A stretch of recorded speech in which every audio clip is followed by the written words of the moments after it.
আসসালামু আলাইকুম। চলছে কাঁঠালের মৌসুম। আর কাঁঠাল এমন একটা ফল, পাকলে হলো কাঁঠাল খাওয়া যায়, কাঁচা থাকলে কাঁঠালের তরকারি, আবার কাঁঠালের বিচি দিয়ে ভর্তা খাওয়া যায়, বিভিন্ন রকম আইটেম তৈরি করা যায়।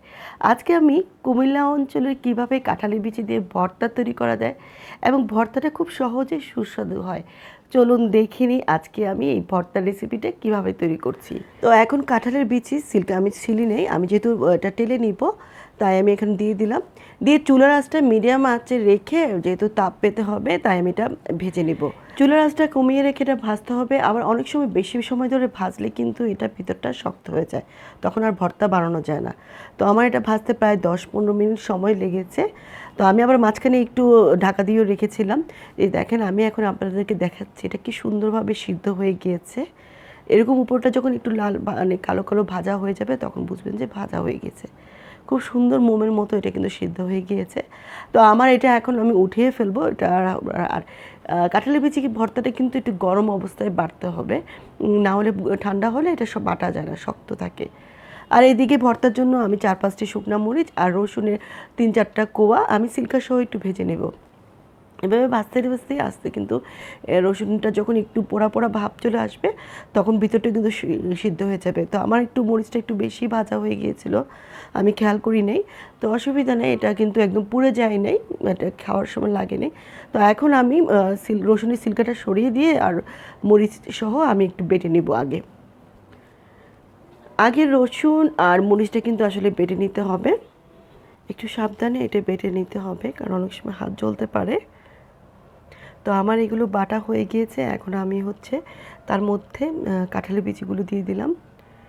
কাঁঠালের বিচিগুলো কিন্তু আসলে ভিজিয়ে রাখা ঠিক হবে না, অনেক সময় ভিজিয়ে রাখলে এটা পিছলা হয়ে যায়, তখন আবার বাটা যায় না।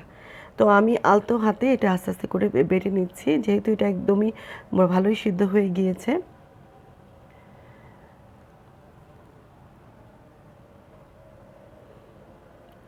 তো আমার এগুলো সবগুলো কাঁঠালের বিচি আমি এখন বেটে ফেলেছি। তো এখন সবগুলো মিক্স আপ করে আবারও ভালো করে বাটছি। আমি এখনও এখানে পানি দিইনি, যদি আপনাদের প্রয়োজন লাগে পানি দিতে পারেন, তবে পরবর্তীতে আমি আরও কিছু জিনিস অ্যাড করব, তাই আর পানি লাগেনি আমার।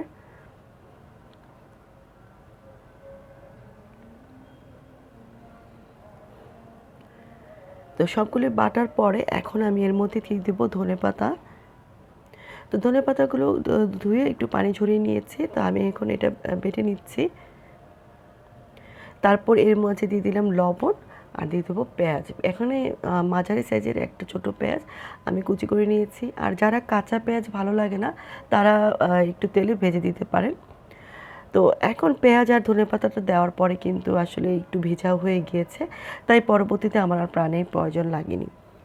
তো সবগুলো মিক্স করে আমি এখন বেটে নিচ্ছি।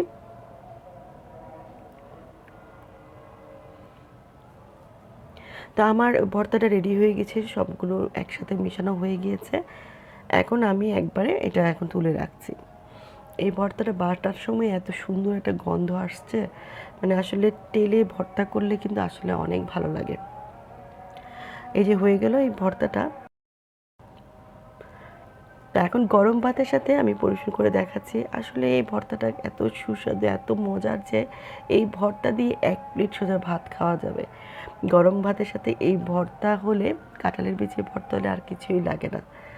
এই যে দেখেন, আমার কাছে কিন্তু ভীষণ ভালো লেগেছে, মানে মনে হয় যেন আরও খাই। তো এখনও দেখে লোভ লাগছে যে আসলে ভর্তাটা এত টেস্টি হয়েছে।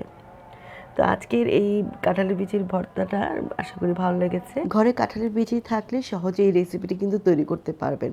আশা করি আমার আজকের এই ভর্তার রেসিপিটি ভালো লেগেছে। ভালো লাগলে একটি কমেন্ট করবেন, চ্যানেলটি সাবস্ক্রাইব করে রাখার জন্য অনুরোধ রইল। আবারও হাজির হব। সবাই ভালো থাকবেন। আল্লাহ হাফেজ।